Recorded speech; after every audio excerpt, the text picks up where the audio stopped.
बिलावल भुट्टो ने नया दांव चला है। अपने पापा यानी आसिफ अली जरदारी को राष्ट्रपति बनाने के लिए बिलावल भुट्टो प्रधानमंत्री पद कुर्बान करने का ड्रामा कर रहे हैं। पापा जरदारी के लिए बेटे बिलावल ने ऐसा सियासी नाटक तैयार किया है जिसकी पाकिस्तान में खूब चर्चा हो रही है। लेकिन इस पूरी कवायद के बावजूद अब तक पाकिस्तान में सरकार क्यों नहीं बन पाई, देखिए हमारी इस रिपोर्ट में।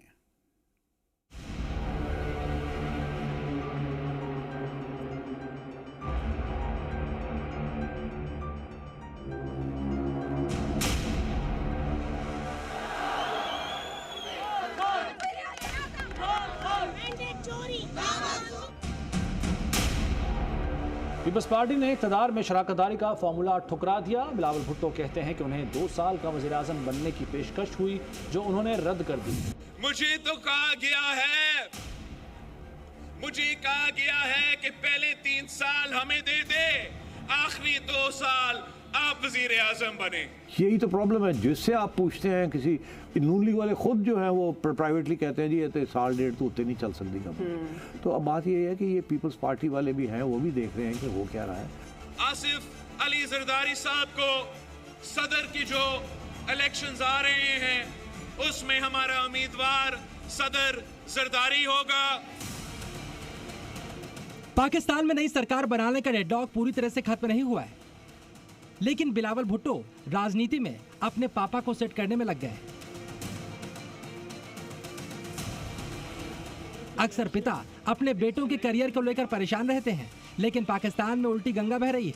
यहाँ पर बिलावल ने खुद प्रधानमंत्री का पद ठुकरा दिया है, लेकिन पापा को राष्ट्रपति बनाने की पूरी तैयारी है। बिलावल ने हजारों लोगों को एक साथ ये बात रैली में बताई किस तरह उन्होंने प्रधानमंत्री के पद को ठोकर मारी। मुझे कहा गया है कि पहले 3 साल हमें दे दे, आखिरी 2 साल आप वज़ीर-ए-आज़म बने। नहीं, मैंने तो कहा है और मैं अब आपको बता रहा हूं, मैंने इस बात को मना किया है। मैं इस तरीके से वज़ीर-ए-आज़म नहीं बनना चाह रहा हूं। अगर मैं वज़ीर-ए-आज़म बनूंगा तो ठट्टों के अवाम, पाकिस्तान के अवाम मुझे मुंतखब करके बनाएंगे। वाह, कितने उच्च विचार हैं बिलावल भुट्टो के। सुनकर पाकिस्तान की जनता भावुक हो जाए, लेकिन सच्चाई यह है कि बिलावल भुट्टो अलग ही गेम खेल रहे हैं। बिना जनादेश के बिलावल तो प्रधानमंत्री बनने को तैयार नहीं है, लेकिन अपने पिता को राष्ट्रपति बनाने के लिए वो जोड़ तोड़ के लिए भी तैयार है। नवाज शरीफ से बिलावल की डील हो चुकी है कि मुझे प्रधानमंत्री नहीं बनाओ, लेकिन मेरे पापा को राष्ट्रपति के पद पर बिठाओ।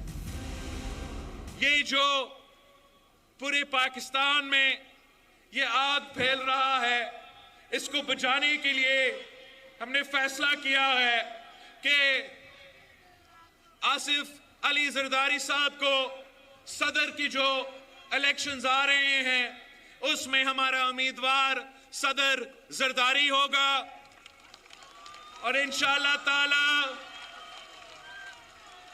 जब सदर जरदारी अपना ओहदा संभालता है तो वो इस आग को बुझा देगा,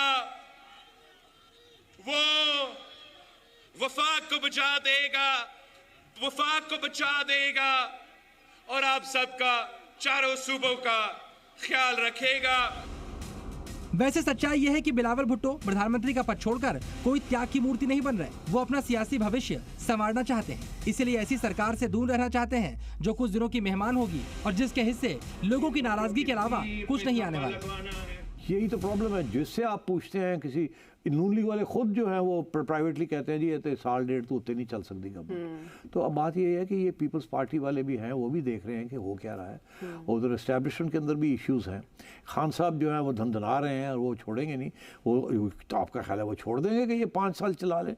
वो तो ऐसी ऐसी हरकतें करेंगे कि एक क्राइसिस क्रिएट करेंगे। एट एवरी स्टेज वो क्राइसिस क्रिएट करेंगे। यानी जिस सरकार में बिलावल प्रधानमंत्री नहीं बनना चाह रहे वो टिकाऊ नहीं है। चलिए अब आप समझिए क्यों 10 दिन के बाद भी पाकिस्तान में सरकार नहीं बन पा रही।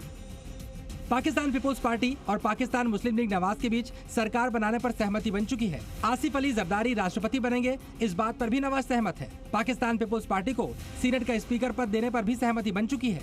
नवाज शरीफ बलूचिस्तान में पाकिस्तान पीपुल्स पार्टी की सरकार भी बनवाने को तैयार हैं, लेकिन नेशनल असेंबली का स्पीकर पद पाकिस्तान पीपुल्स पार्टी को देने के लिए नवाज शरीफ तैयार नहीं है। जरदारी ने 28 मांगों की लंबी चौड़ी लिस्ट भी थमाई है, इसके लिए भी नवाज शरीफ तैयार नहीं।